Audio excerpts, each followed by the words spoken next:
जी Punjab university में खड़े हैं हम इस वक्त आईआर डिपार्ट के सामने। और ये देखिए जी, मैंने यहाँ से अमरूद लिए हैं और ये भाई हैं बड़ा साफ़ सुथरा ये काम कर रहे हैं। और ये देखें अमरूद, वाह जी वाह, वाह जी वाह। तो अभी अमरूद हम खाएंगे। ये इनकी रेडी बहुत अच्छी है और इनका इंतजाम भी बहुत अच्छे हैं। और मेरे बैकग्राउंड में आईआर डिपार्ट है, ठीक है। रोशनी रोशनी ज़रा तंग कर रही है, पता नहीं रोशनी है। ये आपने छापर में डाल दी है। अच्छा जी, कितने के किलो देंगे हो जी? वाह, ये भी सारे अमरूद ही हैं। हाँ।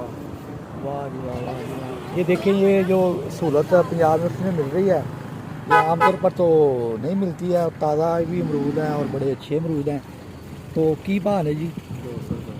200 रुपये किलो ने जी। हाँ जी। ਤੇ ਨਾਲ ਉਹ ਕਿੱਥੇ ਵਿਖਾਓ ਨਾ ਜ਼ਰਾ ਪਾਇਆ ਜਿਹੜਾ ਉੱਤੇ ਅੱਧਾ ਕਿੱਥੇ ਰੱਖਿਆ ਜੋ ਇਹ ਵੇਖੋ ਨਾਲ ਜਨਾਬ ਹੈ ਖੱਡਾ ਪਾ ਕੇ ਦਿੰਦੇ ਨੇ। ਔਰ ਮਸਾਲਾ ਜ਼ਰਾ ਖੋਲ੍ਹੋ ਨਾ, ਮਸਾਲਾ ਵੀ ਇਹਨਾਂ ਦਾ ਜਨਾਬ ਬਹੁਤ ਮਜ਼ੇਦਾਰ ਜੀ। ਇਹ ਵੇਖੋ, ਇਹ ਮਸਾਲਾ ਇਹ ਪਾ ਕੇ ਦਿੰਦੇ। ਤੁਹਾਡਾ ਨਾਂ ਕੀ ਹੈ? ਚਾਂਦ ਸਾਹਿਬ। ਤੁਹਾਡੇ ਅਮਰੂਦ ਵੀ ਚਾਂਦ ਲੰਘ ਰਹੇ ਨੇ ਤੇ ਵੈਲ ਡਨ। ਮਜ਼ਾ ਆਇਆ ਅਮਰੂਦ ਇਹਨਾਂ ਦੇ ਖਾ ਕੇ, ਇਹਨਾਂ ਦਾ ਬਹੁਤ ਮਜ਼ਾ ਆਇਆ। ਸਾਰੇ ਜਿੱਥੋਂ ਪੰਜਾਬ ਯੂਨੀਵਰਸਿਟੀ ਆਓ ਇੱਥੇ ਅਮਰੂਦ ਖਾਇਆ ਕਰੋ ਆ ਕੇ।